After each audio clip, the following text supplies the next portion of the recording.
Hi, everyone. Welcome to today's session. I'm Stephanie Adler-Ewan. I'm Director of Programs here at the Schwartz Center for Compassionate Healthcare.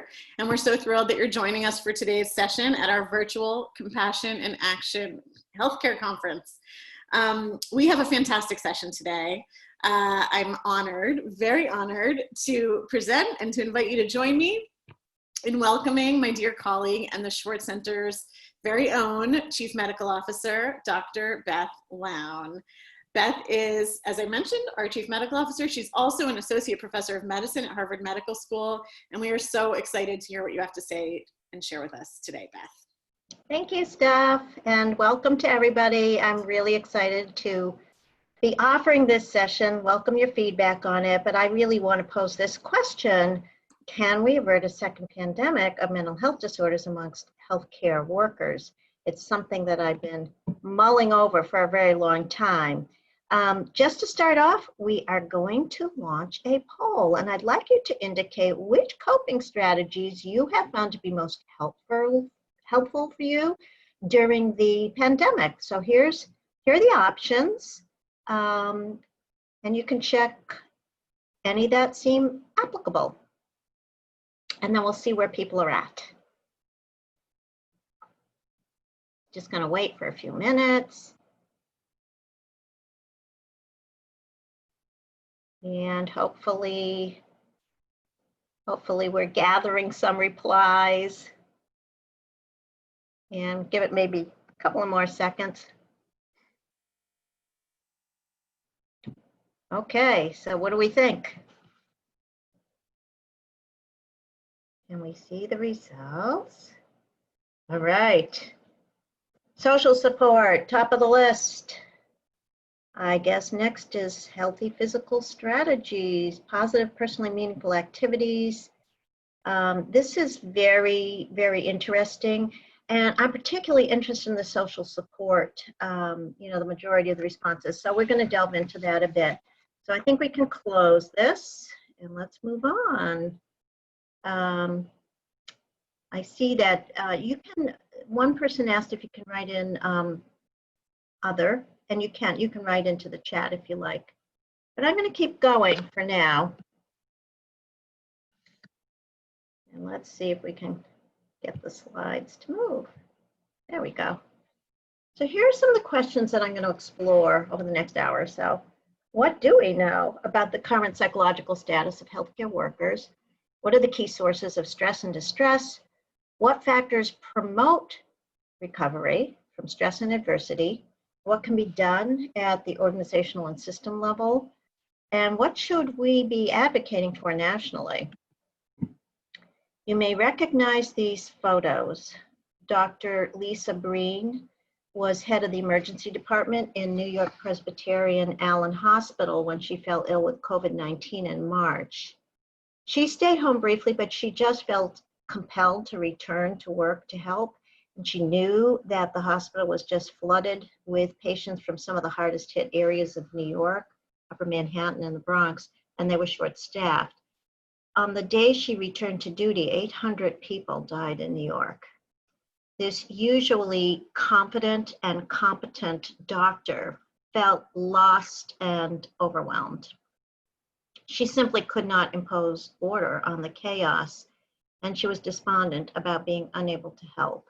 She became withdrawn. She was hospitalized because of that for 11 days, discharged, and she went home to her family's house in Charlottesville. She committed suicide and died on April 26th. John Mandela was a young 23-year-old man. He was the son of a retired police officer. He had just graduated the EMS Academy and joined the fire department in New York. And he went to work with the tactical response group that received one of the highest 9/11 call volumes in New York. And shortly into his new job, he shared with a friend his anxiety and his sense, again, of being utterly overwhelmed by witnessing so much death and being unable to help. Less than 3 months into his job, he shot himself with his father's revolver, and his body was found near the East River. Their deaths are tragedies, and we grieve with their families, and we honor their lives. just as we honor and hold in our hearts the hundreds of thousands of people who have died in this global pandemic. And I begin with their stories to focus our attention on the importance of these issues before us and the imperative to avoid a pandemic of mental illness among healthcare workers. So here's some fast facts. The most important thing to know is that most people do recover from stress, trauma, psychological distress, and adversity. Most people do not go on to develop psychiatric illness. But after 9/11, 12% of the first responders involved in the rescue operations did develop PTSD. 37% had 2 or more symptoms of PTSD. And among rescuers who also witnessed the attack and were first responders, the rates were higher. 45% had 2 or more symptoms of PTSD. And this just emphasizes the complexity involved when multiple circumstances compound risk. We know that depression and PTSD are significantly associated with suicidality and suicide attempts. But the shocking fact is that physicians, and especially women physicians, are at markedly increased risk for suicide at rates that far exceed the rest of the world here in the US. Women physicians are 90% more likely to commit suicide than the general population here in the United States. And that is just a shocking, staggering figure for me. So where do we stand? You know, what do we know about the current psychological status of our healthcare workforce? And as you know, unfortunately, the pandemic has hit us when the prevalence of burnout among physicians was already close to 44%, among nurses, 38%. We know that 42% of physicians screened positive for depression. This was before the pandemic. And especially in high acuity situations, there are a lot of traumatic stress symptoms among ICU nurses and especially amongst trainees. So we're kind of starting out quite a bit behind the 8 ball here. This is a very recently published systematic review and meta-analysis of health outcomes in healthcare workers amongst all healthcare workers who had taken care of patients in the 3 fairly recent coronavirus epidemics, pandemics, SARS, MERS, and COVID-19. This data was analyzed and just published this past month, but the data was drawn from sources that were probably mid-spring. So this does not reflect current status of healthcare workers, at least in the United States, with regard to COVID. But you can see that general health concerns were very, very prevalent. About 63% of workers were concerned about their health. But these rates were 95% amongst pregnant women healthcare workers. Psychological distress, 38%. A lot of people having trouble sleeping, insomnia, about 38%. Anxiety, depression, 26 to 29%. And again, PTSD, about 20.7, 21%. But again, I think at least for the current pandemic, it's too early to be thinking about diagnoses of PTSD, which, as you know, takes about 6 months, takes 6 months or more of symptoms, according to the DSM-5. So we really don't yet, I think, have a true handle on the impact of the current pandemic on our healthcare workforce, and that's just work in progress. This is a trajectory of trauma. I have found this diagram to be extremely helpful. And this was produced by the U.S. Department of Health and Human Services and SAMHSA. When there's forewarning, people who are not yet in the thick of things have this sense of anticipatory anxiety. I know we certainly felt that here in Boston as we witnessed the pandemic moving from the West Coast to the East. When trauma occurs, healthcare professionals gear up and they dive into the fray. Tremendous sense of purpose, team cohesion, dedication, and people just really trying to be of service. But the longer events persist, the greater the potential for negative outcomes. And we are right now probably just about here in Boston. So based on known cycles of psychological response disaster, the bad news is that we can reasonably expect millions of people in the general population will be experiencing mental and behavioral health problems over the next 3 to 6 months, depending on where they're at in terms of the peak of the pandemic in their location. Substance use is going to be a problem. We're already seeing very markedly increased rates of drug overdoses. We know that intimate partner violence, child abuse increase with every disaster, and especially now with the isolation, kids aren't in school and so forth. And groups such as ethnic and racial minorities, those with limited access to health care, lower socioeconomic status, essential workers, are all experiencing more physical, mental, and behavioral impacts than their counterparts. In many places, I fear that the highest risk of suicide will occur towards the end of the year. As the hours of daylight get shorter, the weather gets colder, and holidays approach, especially if families can't be getting together. We also know that the risk of suicide and overdose rates are very tightly connected to socioeconomic disruption and unemployment. So for each 1% increase in unemployment, we generally have seen a 1.9% increase in suicide rate. Now, remember that if we are able to stabilize the pandemic and the socioeconomic fallout, the majority of the population will eventually return to pre-pandemic baselines. But if we cannot control the pandemic, if we have several waves or just a persistent pandemic, then I think we are at risk for seeing what some experts call a trauma cascade.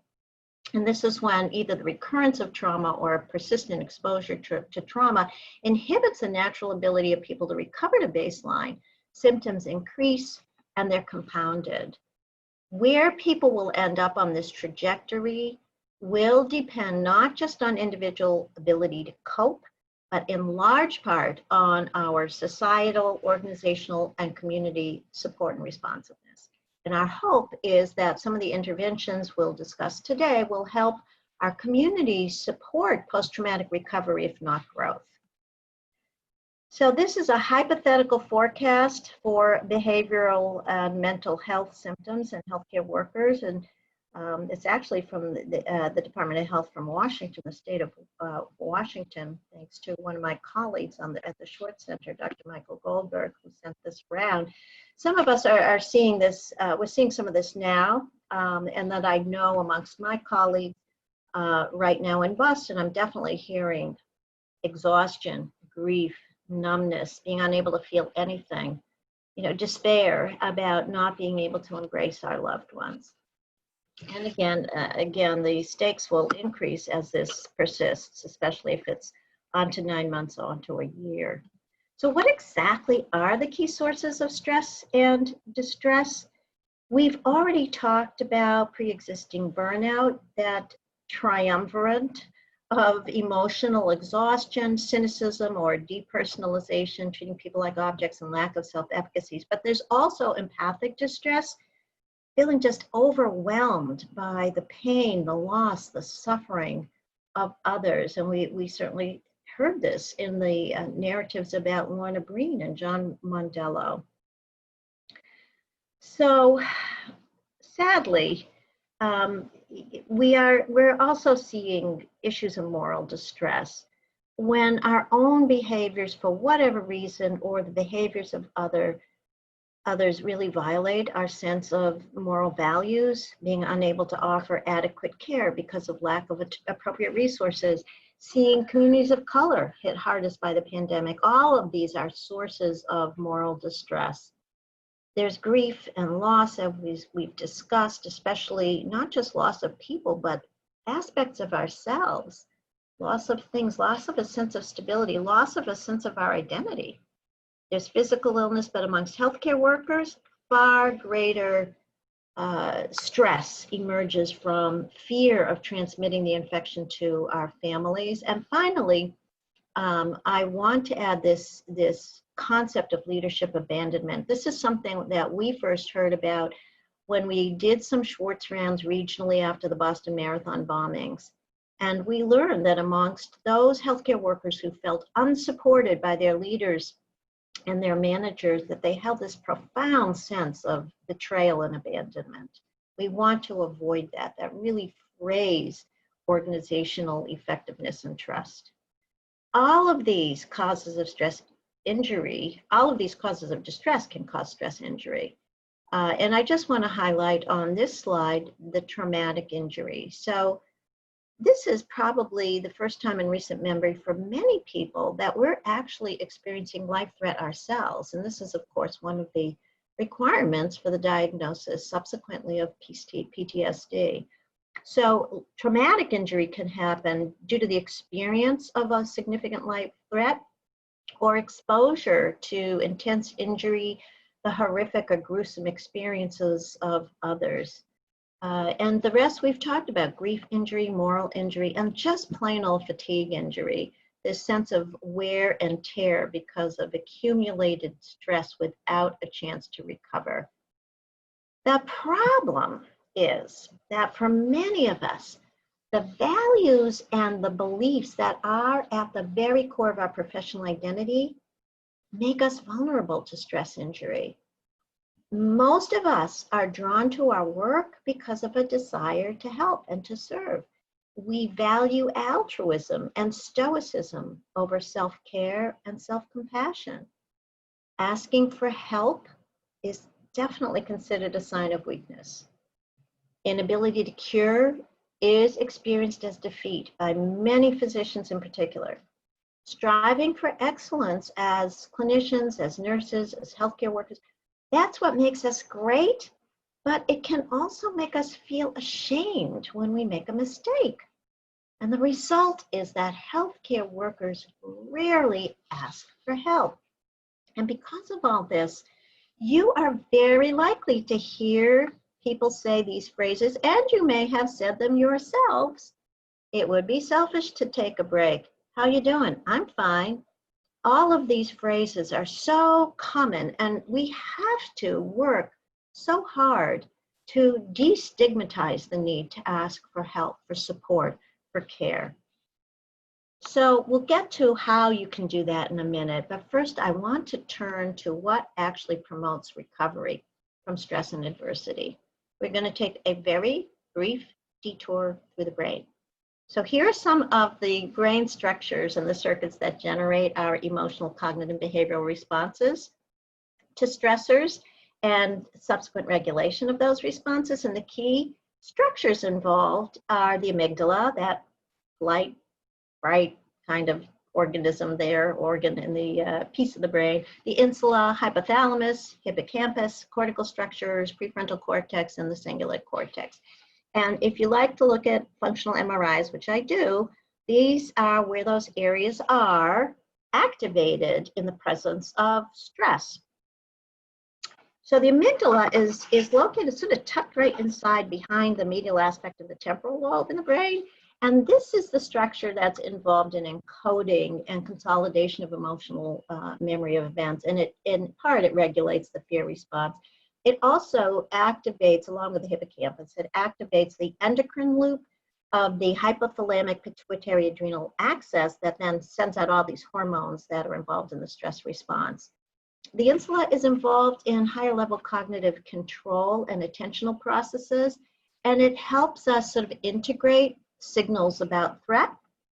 The prefrontal cortex, including the cingulate cortex, receives sensory inputs, and it guides our cognitive skills, including the ability to put the brakes on the amygdala and to modulate our emotional responsiveness. And what we have seen, or what researchers have seen, is that when people are more resilient, these areas light up more, they're more efficient, they're more connected, and they have stronger activation, greater ability to actually exert top-down control over other aspects of the stress system. While hypofunction is associated and seems to be associated with dysregulation of emotion in anxiety and mood disorders. So let's move from the sort of neuroanatomy to the sort of biopsychosocial functional model of what makes people resilient. And in this model, of course, we're born with a genome, and these interact with environmental influences to shape all of these other circuits we just talked about, especially during development. We all know how important adverse childhood experiences are in shaping our vulnerability to threats to our physical health, from social determinants of health, and also threats to our mental and behavioral health subsequently during our development. Environmental influences really exert a lasting impact on these stress response systems, and it happens partly through epigenetic modifications that affect how our genes get expressed. Resilience depends on stress responses that kind of follow the Goldilocks rule, like not too much, not too little, just right. So a sort of balanced threat reward system is very, very important. And efficient emotion regulation and the ability to exert cognitive control and the skills to do this. The good news is that there is accumulating evidence that suggests that preventive and therapeutic interventions actually have the potential to enhance resilience. Whether these can occur through sort of the boosting of some of the psychological factors that you see on the right there, self-efficacy, optimism, positive mood in general, being sort of a glass half full instead of a glass half empty kind of a person, and of course cognitive skills. All of these have the potential to enhance resilience. But there is no one size fits all in terms of solutions or coping strategies. This is a really interesting but small study of firefighters, and people are sort of thinking, well, why is it that after chronic exposure or recurrent exposure to trauma, why is it that some people get PTSD and some people don't? So they were looking at this, and what they found was that it wasn't so much which strategies these firefighters chose, but their ability to flexibly shift between strategies that really seemed to be protective. So those firefighters that could use detaching from their emotions, compartmentalization, when the situation was just urgent and they had to put out a fire, but could then later on switch back to really processing their emotions using cognitive reappraisal skills and the like. Those were the folks who really had significantly fewer PTSD symptoms compared with the others who could not switch back and forth between their regulatory strategies. So it might not be so much what, but how flexible you are that actually is protective. So what else do we know about resiliency, the capacity to overcome adversity, to adapt and to grow? This slide and the next one are from a really excellent synthesis of systematic reviews by Huey and Palaganas that was just published in the journal Medical Teacher. And I like this very, very much. 2 of the 4 key themes that they discern are related to individual resiliency, and that includes things like having a higher sense of purpose, feeling a sense of vocation and that you're fulfilling a professional identity, being capable of self-care, actually taking time for yourself, being self-compassionate, being self-determined, having sort of a positive outlook. And then there are approaches that individuals take when they're interacting with their professional circumstances. And this includes things like being able to manage your workload or at least prioritize it, finding the skills to really better balance your life and your work, very tricky, and the ability to sort of switch your brain off when you're done with work. Social support cannot be understated how important this is across the board. And then, of course, those metacognitive processes of coping and reframing that we've been talking about. All of these are super important, but it's not just these alone. We know from the burnout literature that individual approaches are important, but they're not sufficient. You really have to think about organizational factors. And this slide shows some of the things that they found reflected in the literature, including workplace culture, which we were just talking about. Really having a culture that makes it safe, psychologically safe, to not only need support, but to access it. Cultures of compassion, mutual support, promotion of teamwork, collegiality. All of those things are really important and have to be reinforced, but also important is the ability to actually track trends, to use measures to monitor what's going on within the workforce. including educational interventions. They found, again, it wasn't so much what the intervention was, although there were many, many mentioned: resilience training, cognitive behavioral workshops, mindfulness-based stress reduction, reflection sessions, narrative medicine, and the like. Not just the type, but they really seem to sort of follow the knowledge and the wisdom about adult learning and what helps adults learn. One-offs aren't very effective. If you're going to try to really change people's behavior, you have to do multiple sessions reinforced over time, and you have to have faculty development and support and resources for the people who are going to actually be implementing these programs. All really important. Once exposed to trauma, though, there is accumulating data, as we said, that there are effective treatments. You can mitigate symptoms of psychological distress. And by far the best study is the use of trauma-focused cognitive behavioral therapy for individuals who are having symptoms of acute stress or acute stress disorder. So trauma-focused CBT is definitely evidence-based. And then there are some others that are evidence-informed, integrating behavioral and primary care, health. This emergency room-based collaborative care is an intervention that involves care in the ED, particularly for victims of violence and domestic violence, and includes case management, motivational interviewing, cognitive behavioral therapies, and the like. 3-session modified prolonged exposure interventions that's administered by experts who can gradually and gently re-expose victims of such events to memories of what has happened to them. And then again, secondary prevention with preliminary evidence. I am going to talk about stress first aid in some detail. And its precursor is psychological first aid, which I'm sure some of you have heard of. Was developed for community settings for the populations after a disaster. Stress first aid has been adapted and created for high-risk occupations.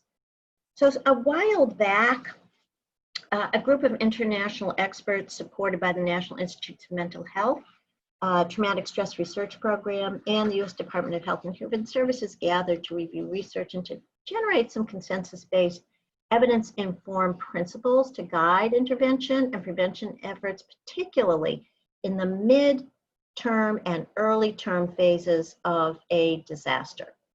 And the principles they reach consensus on include promoting a sense of safety, calming, the ability to calm oneself and others, a sense of connection with others, again, self-efficacy, that feeling of ability to master or take control over what is happening, or at least your goals and what you can do about it. And then again, a sense of hope. These principles are the very foundation and the basis of the stress first aid model. And I want to talk a bit more about this because this is a model that the Schwartz Center will be offering to our members in collaboration with a psychologist who helped develop this model for the National Center for PTSD and for the military. And we are going to be offering this to our members very soon. The stress first aid model is a self-care and peer support model. It was developed for people in high-risk occupations with the aim of preserving health, preventing harm, and promoting recovery from stress. It is specifically designed to help prevent subclinical stress injuries from becoming clinically significant stress-related injuries. And the model includes 7 core actions that you can use to help you and others cope with stress, whether from daily wear and tear, of just working in healthcare, or after major acute incidents, or in longer lasting circumstances as we find ourselves in right now. The group of experts who developed this model also created this stress continuum as a visual aid, and it shows these stress zones along a continuum from green, ready to go, yellow, reacting to a stressor, orange, expressing a stress injury that's significant enough to leave a scar, and red, experiencing a stress-related injury or illness. Everyone who is exposed to a significant stressor will react and will live in that yellow zone for a while. The whole goal of stress first aid is to keep people away from the right side of this continuum and to continuously help them move towards the yellow or the green zones. Keeping in mind that people will often move back and forth along this continuum, especially during prolonged stress.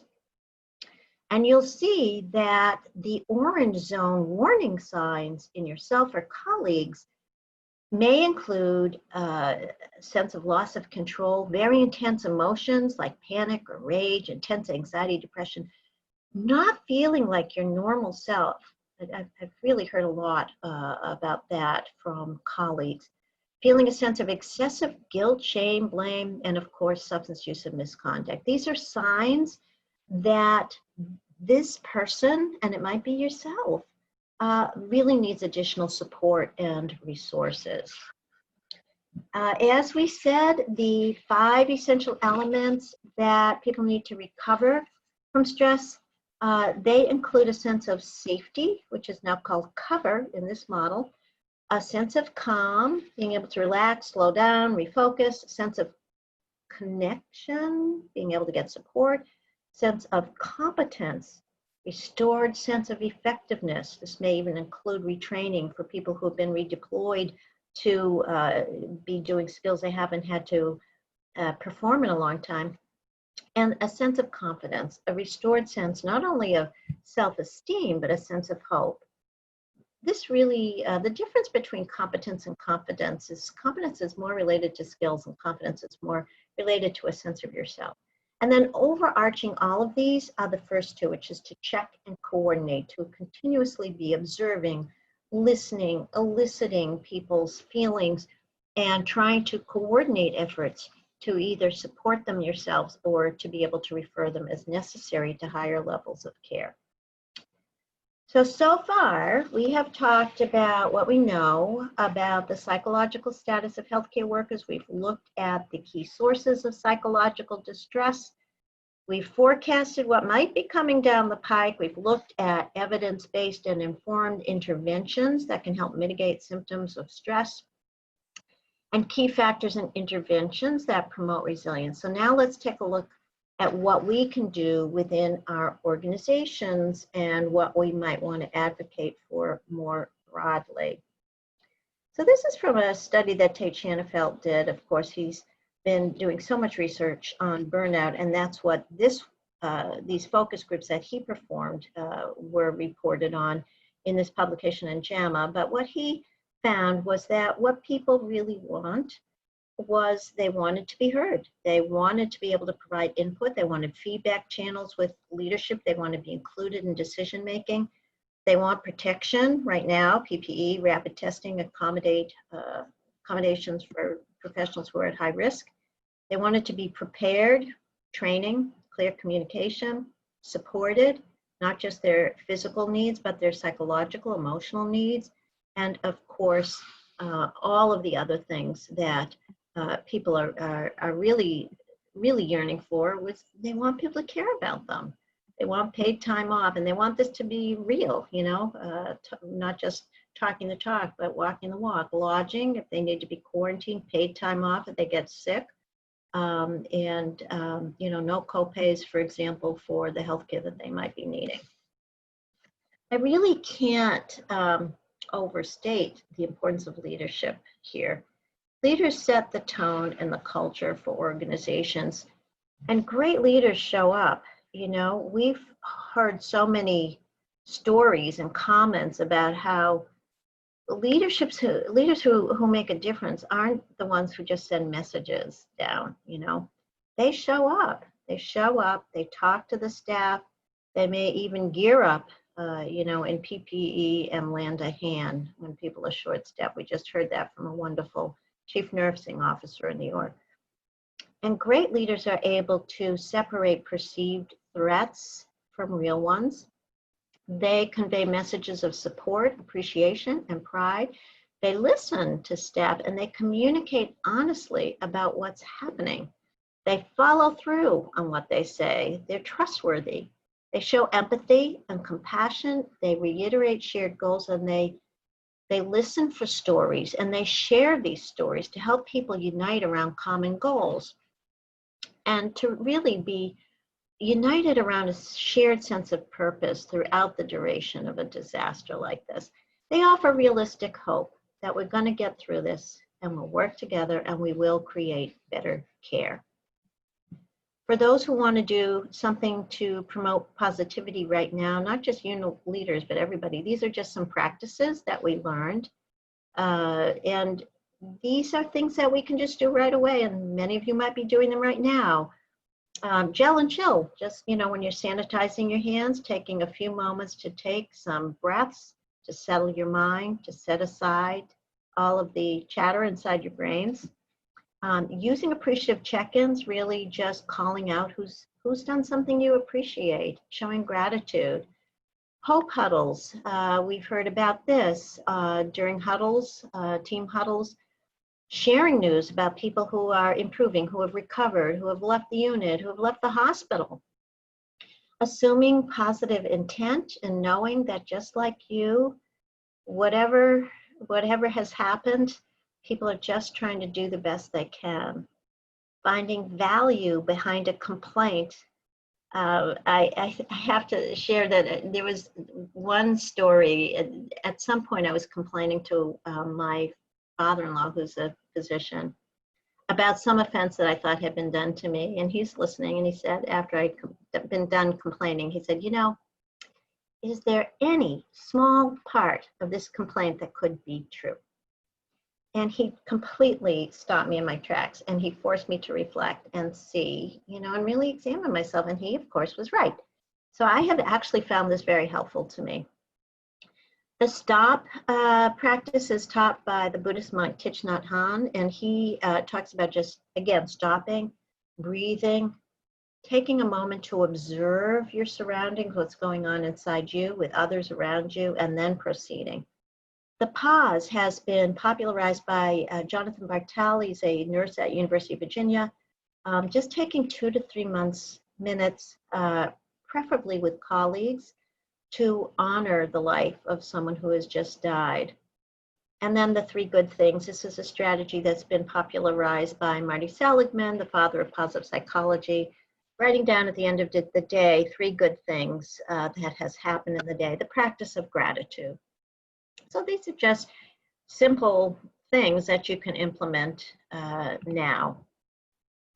But I do, again, want to stress that we have to make it easy to accept help. We have to start messaging that it is acceptable to need support. So top down, bottom up, everybody has to acknowledge and anticipate stress reaction. You can use words like these: no one is invulnerable, but people experience stress and everybody copes differently. We want to normalize, as long as they're non-pathological, and validate people's responses. You're having a common reaction to an abnormal situation, and we need to provide psychoeducation. The stress reaction doesn't mean you're crazy, you're not going mad. It's not an illness, it's a signal that you need to step aside for a second to collect yourself or to get help. And we really have to encourage everybody to use resources, whatever resources are available, to stay healthy for themselves and for their loved ones. So right now, we have to activate existing resources to boost support. Whatever there is that's available in your organization, we really have to start amplifying them. And it starts with instrumental support, just making sure that everyone has access to food, to water, to rest, and so forth, lodging, childcare, things that will make it easier to be able to focus and not to be worried. We have to disseminate information, not just about changes in protocol, but how to access help. Scaling existing programs, whether these be wellness programs, peer support, buddy systems, and virtual Schwartz rounds. So if you're a member of the Schwartz Center and you're implementing virtual Schwartz rounds, I think you'll find them beneficial. I know that I personally have been facilitating these. They are profoundly moving and extremely impactful, and I have been told very, very healing. Also, it's easy enough to celebrate small wins and little acts of kindness. We've seen some, all the videos about people dancing and clapping when patients are ready to leave the unit or being discharged from hospital, and celebrations of community acts of gratitude that really bolsters morale. But we also have to ensure that we expand support. It is, I think, extremely important that whoever is tasked with overseeing wellness for a given organization, these people should be included in emergency preparedness and hospital incident commands. I do not think that currently is the rule, but I think it's something to push for. Again, other easy things to do, mobile apps. I know that the VA released a mobile app called COVID Coach, which they worked on, I'm sure with the National Center for PTSD, to help you monitor your symptoms, how you're doing, help monitor and encourage you to take care of yourself, to meditate, whatever it is that works for you. Tools for screening and monitoring, we should be doing that right now. Online psychoeducation, we've talked about stress first aid, and for those who need higher levels of care, we should be making available telemental health, because no one has time to really get in-person help, and no one probably will do that anyway, and access to clinicians who have expertise in evidence-supported treatments. All of these should be expanded. If they exist, let people know how to access this. So I can take a few more minutes just to talk about some ideas about what I think we should be doing nationally. And I'm going to begin with some thoughts about research. And I want to start with the assumption that, of course, we have to ensure the highest standards of ethical practice. We need to focus on vulnerable populations, and if we do that, patients should be involved in generating the agendas and how they're going to be implemented, and we have to ensure collaboration across disciplines. Of course, it would be helpful to have nationally coordinated mechanisms to track what's happening, in mental health symptoms. We should have national coordination in research priorities and interventions. There's so many different kinds of research studies that are starting, and not sure that there's any way or anybody or any organization that's really prioritizing all of these beyond the search for a vaccine for COVID-19 at this time. We need to initiate population-based studies on mental and behavioral health cross-sectionally in real time and also over time. Really need to establish and fund research priorities and interventions that target the root causes of poor mental health, which of course has to take into account the social determinants of health. I think we don't know anything much right now about how the neurotoxic and the immune-mediated aspects of COVID-19 affect our brain function and our mental health, and we need that information to inform and to translate to additional research and knowledge. We have to implement and assess either new interventions or repurposed interventions that we can do electronically or by phone for those who live in digital poverty. And then my final plea for advocacy includes these 6 points.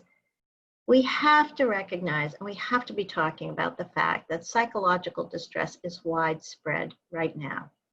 And I fear that a major mental health pandemic is in the making in the general population and among vulnerable populations, which includes healthcare workforce. So we have to anticipate a long-term upsurge in the number and the severity of these kinds of problems.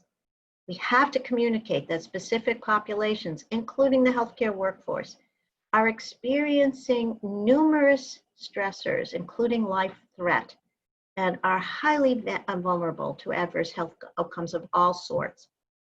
We must advocate for protecting the physical and mental health care of the healthcare workforce. If we don't, who is going to continue the response to the pandemic? How are we going to sustain pandemic preparedness and response and recovery? We have to begin to plan for this. And we have to use the current crisis, really, I think, to catalyze reform, to redress this historical undervaluing and underinvestment in mental and behavioral health promotion, prevention, and treatment. And lastly, I think we really must advocate for universal health care that includes coverage for mental and behavioral health on par with physical health benefits. So for those of you who are in the midst of the surge, please know that you are not alone, that we are holding you in our hearts and we are all thinking about you. For those of you who have a moment to reflect, to pause, please know that post-traumatic recovery and growth is a very real possibility, if not a reality. We can find shared purpose and we can create more compassionate health care systems together. So I'm going to stop there and I'm going to ask Stephanie to feed me some of your questions that might have appeared in the chat pane or in the questions pane. Thanks, Beth. That was absolutely fantastic. Thank you so much. I know you gave us lots to think about. One of the things that came up was on an individual level for frontline workers, what can people do? How do they know when the time is right to approach either colleagues or leaders to invite them to talk about things that they might be struggling with? It's really hard to know when to have those conversations. Yeah, you know, I think that a very low threshold is the right threshold. Truly, you know, if you're not sure and if you're starting to question it, reach out. Yeah. Get some help if you can. Access EAP, HR, chaplaincy, social work, whatever resources you have in your organization, access them. Yeah. That's what I would say, low threshold. Yeah, absolutely. And can you speak a little bit more to what you've seen in your virtual Schwartz rounds in terms of what kinds of themes are surfacing, what kinds of experiences people are finding? You know, I think it's really easy to go into a place where we're not feeling hopeful, we're not feeling like we're sure that we want to be where we are. Can you identify, or have you identified any themes or experiences around which people are finding community and connection rather than sort of doubling down on that sense of hopelessness? Yeah, well, first of all, I do want to say it's okay to rest in the hopelessness for a time being. I mean, I think there's so much grief, so much loss that we can't kind of say it's okay just to move on. You really have to honor that and stay there and just be present with that, at least for as long as people need that to happen. But I think I'm starting to see something really interesting in Boston. You know, at the beginning, doing virtual Schwartz rounds, and I still hear it now, the sense of despair and loss and grief. And don't forget that comes from our compassion, you know? And so we don't want to discourage that, because it does help us feel this sense of connection. But I have to say, now that in Boston the cases are coming down, people are being discharged, there are fewer and fewer people in the units, thank God, at least for right now. I am seeing a shift, and I'm seeing people start to really say, we did it, and we did it together. And it was our team that enabled us to do it together. And just now I had virtual Schwartz rounds for ICU staff, nurses, doctors, everybody. And I think what was profound for me was their expression of a sense of family, that they got so close to the people they were working with over this siege. And those are relationships that are never going to go away. So I think it depends on where you're at in the pandemic as to what you're going to see. I think we shouldn't discourage those expressions of loss. We need to support a sense that, yeah, there will be, eventually there will be an end to this, but we need to just be present with it for the time being, and then when people are ready to initiate these other kinds of sources of hope. Thanks for saying that. I think that's something I've learned from watching you these last couple months. And it's interesting because we know that the instinct for our, you know, clinical colleagues especially is to fix things. Yeah. But giving ourselves permission just to sit with it and hold it for a bit and fix it when the time is right is really important. To that point, sort of, we have one question from Denise, who notes that they do have a peer support program in the hospital. And you said, let's make sure we amplify and raise awareness of existing resources, but she notes that no one has asked for help. So she wonders how. I know you've been talking a lot about improving receptivity to support, receptiveness. So she says, how can we encourage people to use the program, and can we force it? Can't force it, but I think it's all about the importance of these messages that I showed. Yeah. And it's especially important for leaders, and especially I think for the nursing staff in particular, it's important for nurse managers to be expressing this messaging. Yeah. And for the physician leaders who have some supervisory or reporting role for others report to them. Those people have to start messaging this. If it's not safe, it's not going to happen. So people have to know, hey, a lot of people are experiencing this. It's okay to reach out for help. We have to, because we have to take care of each other. That's one of the things about stress first aid that I like especially, is that it makes it everybody's responsibility to take care of each other. Yeah, absolutely. We have a really nice comment in the chat. I hope it's okay, Dan, if I share it. But I think you pointed, as part of stress first aid, to the importance of cognitive reframing. Mm-hmm. And Dan notes that the language of moving on with loss and grief, moving forward mm-hmm. with a loss or with grief, rather than moving on from it, has made a really big difference for him. Huge. Love it. Thank you, Dan. Language is everything, right? It is. We have another slightly different question from an anonymous attendee who notes, I observed that the location of the stressors on the brain were all in the front brain. What significance does this have on the physiological impact on response, and what can be done about this? Well, not exactly. I mean, it's in part it's the limbic system. The amygdala, the insula, the hippocampus, all of those things are part of the midbrain. The limbic system of the brain, not the midbrain, the limbic system of the brain. I wasn't going to correct you.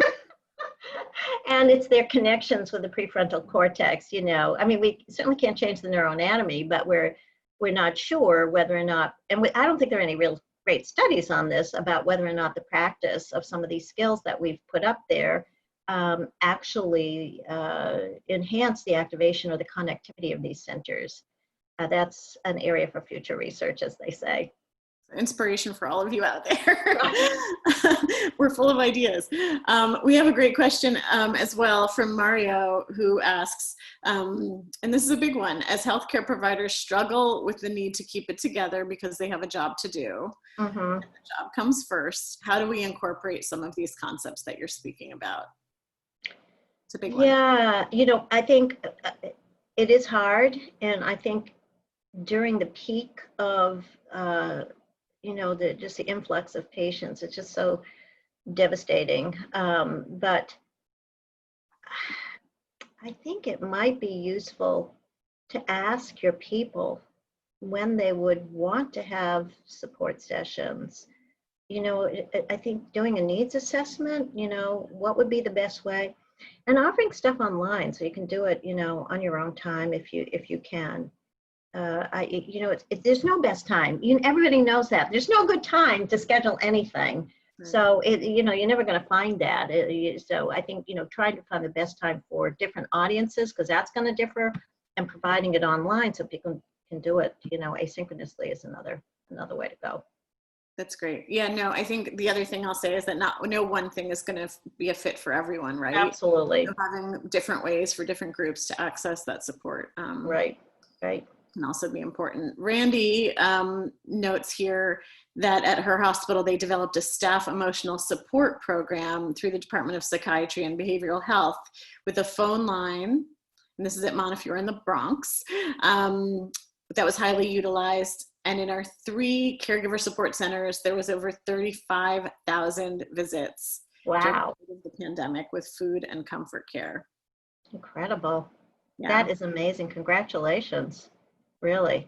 Absolutely. That's amazing. I mean, people are really hungry for this kind of support. We learned that during our COVID webinar series. Tens of thousands of people from around the world were watching those. was quite remarkable, you know, the response. And by the way, for all of you, they're still archived on our website, so feel free. They're publicly, you know, in the public domain. And there's some wonderful webinars on there from the Center for PTSD, from Susan David, who talked about emotional agility, which I loved, and Sunita Pari, who talked about using stories to heal, and many, many others.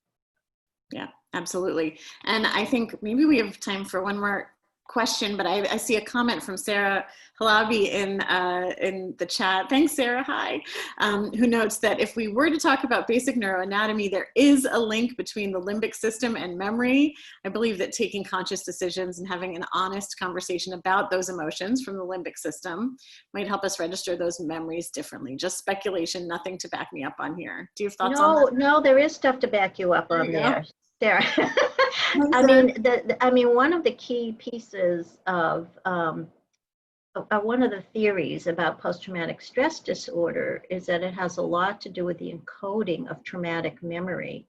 And so those are encoded, you know, in different places in the brain. The hippocampus plays a huge role, but so does insula, and so do other areas of the brain. And so, you know, a lot of the therapeutic approaches that have been taken actually work at that sort of point, trying to interrupt those memories. And there are, I didn't go into evidence-based treatments for PTSD, just secondary prevention.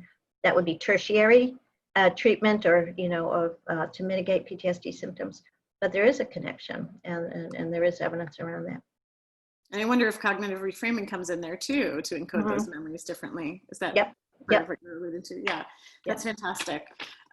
So I think we should probably bring things to a little bit of a close if we're ready. This has been so fantastic, Beth. And thank you everyone for the comments in the chat and for your phenomenal questions and for joining us here today. I just want to say that we're so glad you all have been joining us for these sessions. I think for us, you know, as we are talking about a way to sustain ourselves through this and to lean on our community and to find those connections, for me, these sessions have been way more of that than I ever anticipated. I will say that we will send you a link with a recap of this week's sessions. If you have been on them, if you haven't, you can take a look. You can also find there the link for the post-test for today's sessions for those of you seeking continuing ed credits. We also have a fantastic session coming up on Tuesday on health, equity, and COVID-19. And that's with Dr. Mary Bassett, who I'm so excited to hear what she has to say. She's a former health commissioner from New York City, and now she's professor of health and human rights at Harvard University. And we'll really look forward to her joining us. So everyone, enjoy the rest of your day, enjoy your weekend, and we'll hope to see you again soon. Take care. Thank you.